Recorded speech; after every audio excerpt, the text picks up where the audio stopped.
CIFOR's objective is to ensure the long-term conservation and sustainable use of all living marine resources in the Southeast Atlantic Ocean. Parties to the Convention on Namibia, Angola, South Africa, Norway, South Korea, European Union, and Japan. The CIFOR maintains the area in the Atlantic Ocean where its members are only allowed to fish. However, ESAL said, although Namibia is a member of the organization, the country does not fish in the CIFOR area.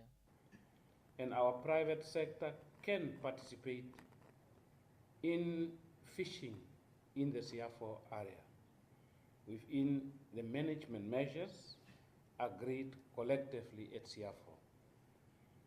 However, Namibia is currently not participating in fishing of any of the total allowable catches in the CIFOR area, mainly due to operational reasons.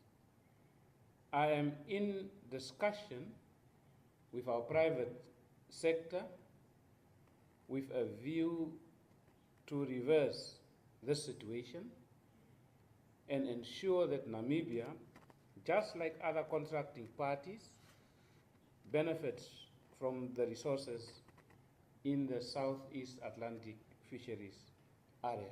The CIFOR Secretariat relocated to Swakopmund in 2011. The conference is expected to end on Friday.